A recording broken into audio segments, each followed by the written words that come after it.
কসম করা জায়েজ নেই। অথচ আমরা আমাদের সমাজে দেখি কসম হয় বিভিন্ন নামে।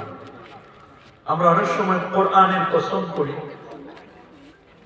কাবার কসম করি, অনেক সময় বইয়ের কসম করি, মায়ের কসম, বাবার কসম,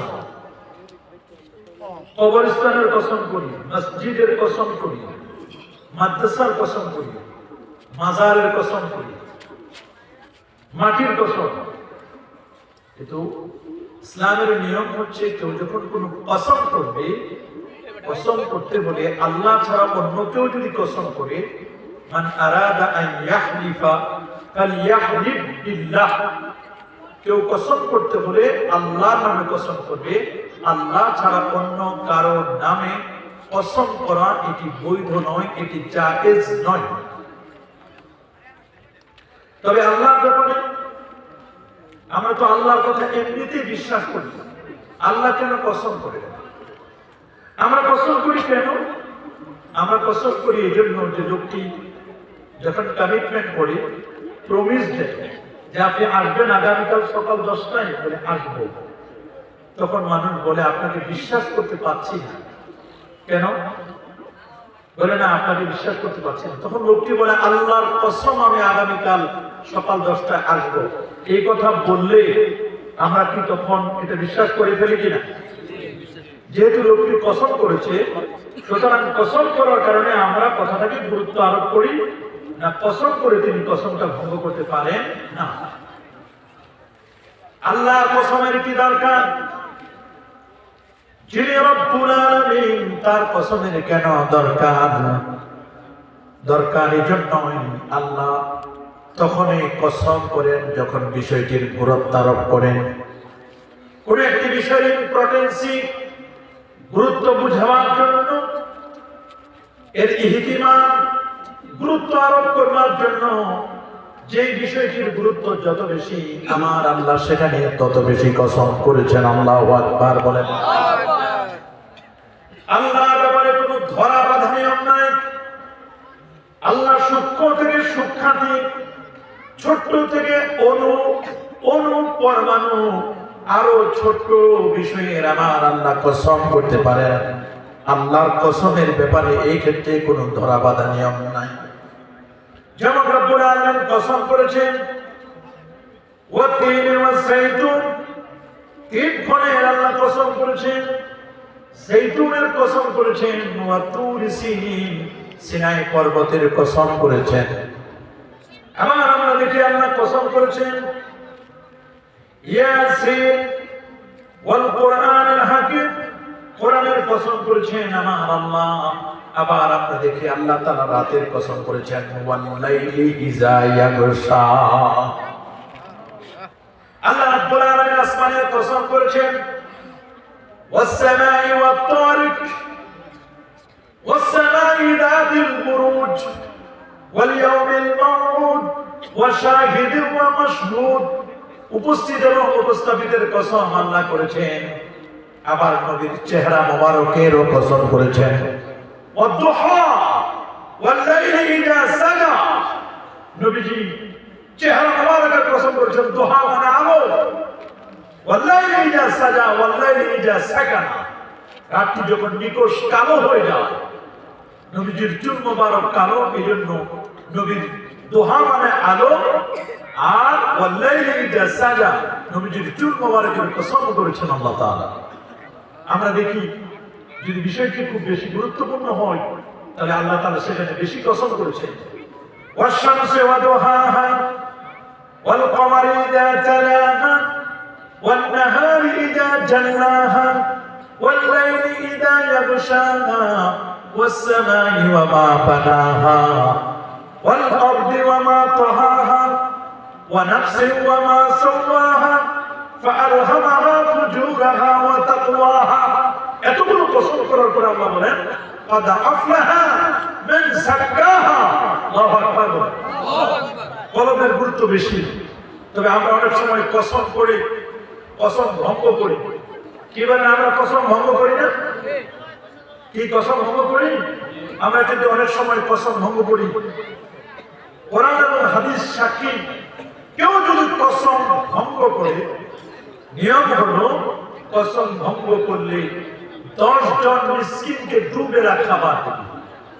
সুবহানাল্লাহ। স্ট্যাটাস অনুযায়ী স্বাভাবিকভাবে খুব বেশি হাই না, খুব বেশি লো না, মিডিয়াম মানের দুবেলা খাবার দিবে 10 জন মিসকিনকে, অথবা 10 জন মিসকিনকে দুটো করে কাপড় দিবে। সুবহানাল্লাহ। যদি তা না হয় একজন গোলামকে আজাদ করে দিবে। তাও যদি না হয় আরেকটি অপশন, যদি কোন ব্যক্তি কসম ভঙ্গ করে ফেলে তাহলে সে একটানা 3 দিন সালাসাতে আইয়াম নন স্টপ 3 দিন সে রোজা পালন করবে। আল্লাহু আকবার বলেন। এটা কিন্তু মাসআলা, কসমের মাসআলাগুলো আমি বলে দিলাম। আল্লাহ তাআলা কসম করলেন, লা উকসিমু বিয়াউমিল কিয়ামাহ। আল্লাহ কিয়ামত দিবসের কসম করলেন, কারণ কিয়ামত এটি অত্যন্ত গুরুত্বপূর্ণ। রিজারেকশন ডোমসডে, কিয়ামত দিন, এটি আমাদের হিসাব বিকাশের পরে ইয়াউমুল জাযা, যেটি সেই কিয়ামত দিবসটি আল্লাহর কাছে অতি গুরুত্বপূর্ণ, যে কারণে আমার আল্লাহ সুবহানাহু ওয়া তাআলা তিনি এই কিয়ামতের কসম করেছেন। এবং কত এটি ইম্পর্টেন্ট, এর গুরুত্ব এত বেশি যে কোরআনুল কারীমে আল্লাহ তাআলা একটি সূরা দিলেন, সূরাতুল কিয়ামা। সূরাতুল কিয়ামা। আপনারা বলেন এই দুনিয়া একদিন ধ্বংস হবে না? কে বলেন ধ্বংস হবে? এই দুনিয়া একদিন ধ্বংস হবে। সেই দিনকে কিয়ামত বলা হয়। কিয়ামতের প্রতি বিশ্বাস করা এটি আহলুস সুন্নাহ ওয়াল জামাআত আকীদার একটি পার্ট, একটি অংশ। কিয়ামত দ্বারা যেমন দুনিয়ার চূড়ান্ত ধ্বংস বোঝায়, ঠিক তেমনি ভাবে দুনিয়া ধ্বংসের পরে হিসাবের উদ্দেশ্যে হাসরের ময়দানে আমাদেরকে একত্রিত হওয়ার জন্য কবর থেকে যে আল্লাহ তাআলা উঠাবেন, অনুফিখা ফিস-সূর ফাইদা হুম মিনাল আজদাসি ইলা রাব্বিহিম ইয়ানসিলুন। সেই পুনরুত্থান দিবসকেও আল্লাহ তাআলা এই কিয়ামত দ্বারা বুঝিয়েছেন। অল্প কথায় বললে আমরা বলবো, পরকাল সংঘটিত হওয়ার দিনকে কিয়ামত বলা হয়। পবিত্র কোরআনে এবং হাদিস মুবারাকায় একটি নয়, দুটো নয়, শত শত আয়াত এবং হাদিস এই কিয়ামতের ব্যাপারে আলোচনা করছে। আল্লাহু আকবার। কোরআন মাজিদে কিয়ামতের অনেকগুলো নাম বলা হয়েছে। যেমন কোরআনুল কারীমে কিয়ামতের একটি নাম হলো ইয়াউমুল কিয়ামাহ। ইয়াউম মানে দিন, কিয়ামা মানে উঠানোর দিন। ইয়াউমুল কিয়ামাহ, উঠানোর দিনকে কিয়ামতের দিন বলা হয়। আরেকটি নাম হচ্ছে আল ইয়াউমুল আখির, মানে শেষ দিন, জীবনের শেষ দিনটিকেও কিয়ামতের দিন হিসেবে বলা হয়। এর আরেকটি নাম হচ্ছে ইয়াউমুল আজিফা, নিকটবর্তী দিন। এর আরেকটি নাম হচ্ছে ইয়াউমুল বাআস, পুনরুত্থানের দিন। এটির আরেক নাম হচ্ছে ইয়াউমুত তাগাবুন। ইয়াউমুত তাগাবুন শব্দের অর্থ হলো হার জিতের দিন। এটা কিয়ামতের নাম, ইয়াউমুত তাগাবুন। আরেকটি নাম হচ্ছে ইয়াউমুত তালাক, সাক্ষাতের দিনকে কিয়ামতের দিন বলা হয়। ইয়াউমুত তানাক, নাদা ইউনাদি থেকে ইয়াউমুত তানাক, ডাকাবাকির দিনকে আল্লাহ তাআলা কিয়ামতের দিন বলেছেন। আবার আরেকটি নাম হচ্ছে ইয়াউমুল জামঈ, জমায়েত হওয়ার দিনকে কিয়ামতের দিন বলা হয়। ইয়াউমুল হিসাব, হিসাবের দিনকে কিয়ামতের দিন বলা হয়। এর আরেক নাম হচ্ছে ইয়াউমুল হাক্কা। আল্লাহ বলেন আল হাক্কাতু মাল হাক্কা ওয়া মা আদরাকা মাল হাক্কা। আল হাক্কা মানে মহাসত্যের দিন। কিয়ামতের এক নাম হলো আল হাক্কা। কিয়ামতের আরেকটি নাম হচ্ছে ইয়াউমুল হাসরা, আফসোসের দিন। কিয়ামতের ময়দানে একদল মানুষ আফসোস করবে, হায়, আপসেট হয়ে যাবে তারা। কিয়ামতের আরেকটি নাম হচ্ছে ইয়াউমুল খুলুদ, এটা চিরস্থায়ী দিন। আরেক নাম হচ্ছে ইয়াউমুল খুরুজ, এটা বের হওয়ার দিন। আল্লাহু আকবার, বহির্গমনের দিন। আরেকটি নাম হচ্ছে ইয়াউমুদ্দিন। যেমন কোরআনের শুরুতে আল্লাহ বলেছেন আলহামদুলিল্লাহি রাব্বিল আলামিন আর রহমানির রহিম মালিকি ইয়াউমিদ্দিন। এর এক নাম হলো ইয়াউমুদ্দিন, আল্লাহু আকবার, আল্লাহু আকবার। এর আরেকটি নাম হচ্ছে ইয়াউমুল আখির, পরকাল। আমরা কিয়ামতের একটি নয় দুটি নয় অনেকগুলো নাম, প্রায় 13 থেকে 14টি নাম কিন্তু আমরা শুনলাম। এটাকে শুধু ইয়াউমুল কিয়ামা বলে তা নয়, বরং এটার আরো অনেকগুলো নাম রয়েছে। আল্লাহু আকবার বলেন। দেখি একজন বলেন তো এটার এক ইয়াউমুল কিয়ামা ছাড়া আর কি নাম আছে এটা? দেখি বলেন, একজন বলেন ইয়াউমুল কিয়ামা ছাড়া আর কি নাম আছে? দেখেন ওয়াজে শুনেন না, খালি মজার মতো মনে করেন। এতক্ষণ প্রায় 15টার মতো নাম বললাম অতিরিক্ত। কিয়ামতের ছাপ, তার নাম ইয়াউমুত তাগাবুন, ইয়াউমুল আখির বললাম না, ইয়াউমুল হাক্কা, ইয়াউমুদ্দিন, আল্লাহু আকবার বলেন, ইয়াউমুল হিসাব।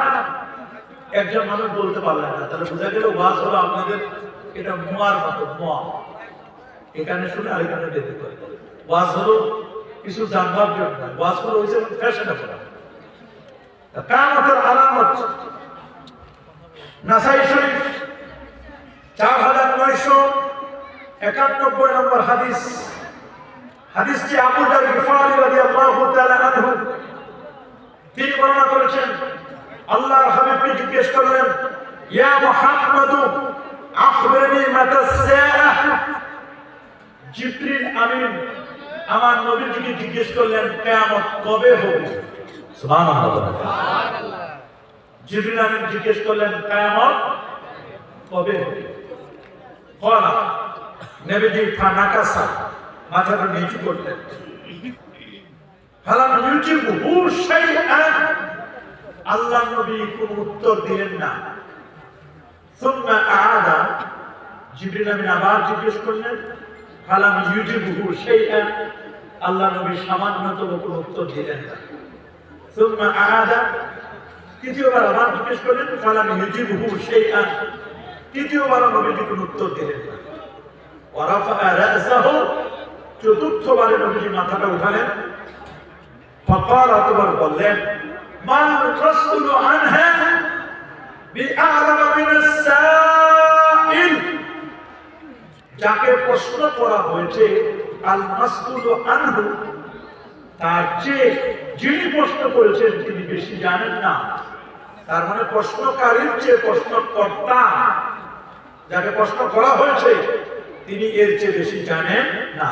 ওয়ালাকিন লাহা আলামাতুন তুরাফু বিহা, কিয়ামত কবে হবে এটা একমাত্র জানেন কে? আল্লাহ। এইজন্য সূরাতুল লুকমানের শেষ 5টি আয়াতের মধ্যে বলে দেওয়া হয়েছে, ইন্নাল্লাহা ইনদাহু ইলমুস সাআহ, নিশ্চয়ই কিয়ামতের জ্ঞান আছে কার কাছে? সবাই বলেন, কিয়ামতের জ্ঞান আছে কার কাছে? আল্লাহর কাছে। কিয়ামতকে যদি কেউ অস্বীকার করে তাহলে কি ব্যক্তির ঈমান থাকবে? না। যারা বলে কি কিয়ামত দিবসকে অস্বীকার করলে ঈমান থাকবে? না। আমরা ঈমানে মুজমাল করেছি, ঈমানে মুফাসসাল করেছি। আমানতু বিল্লাহি ওয়া মালাইকাতিহি ওয়া কুতুবিহি ওয়া রুসুলিহি ওয়াল ইয়াউমিল আখির। আল্লাহু আকবার বলেন। এই যে ইয়াউমুল আখির, এটাই কিয়ামত দিবস, এটাকে যদি কেউ অস্বীকার করে তাহলে ব্যক্তির ঈমান থাকবে না। হাদিসে জিবরিলও স্পষ্ট করে বলা হয়েছে, জিবরিল আমিন নবীর কাছে আসলেন। সহিহ মুসলিম কিতাবুল ঈমান 1 নম্বর হাদিস। আনওয়ার বিন খাত্তাবী রাদিয়াল্লাহু তাআলা আনহু আন্নাহু قال সুইলা রাসূলুল্লাহ সাল্লাল্লাহু আলাইহি ওয়াসাল্লাম। ভালো করে খেয়াল করবেন।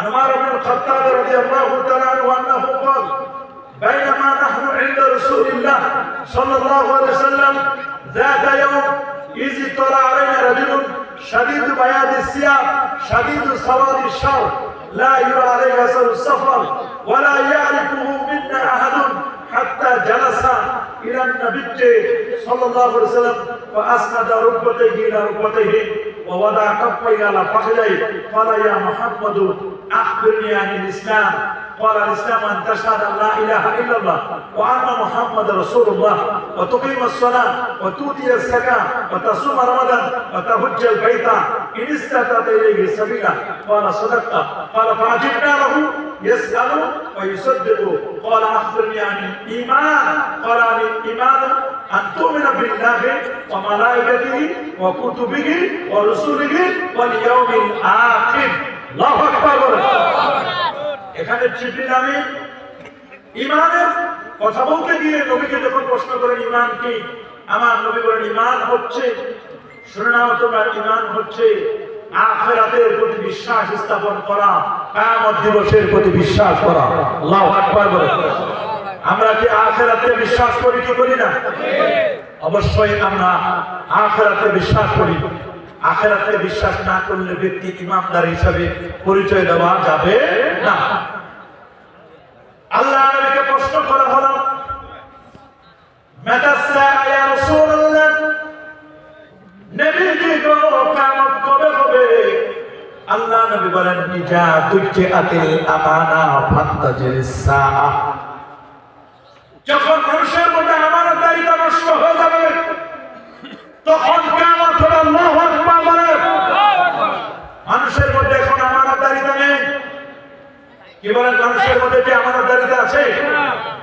সাহাবায়ে কেরাম বললেন হুজুর আমানতদারিতা কখন নষ্ট হবে বললেন ইজা উসিলাল আমরু ইলা গায়রি আহলি ফান্তাজিরিস সাআ নবীকে প্রশ্ন করা হলো মাতা সাআ কিয়ামত কবে হবে নবীজি বলেন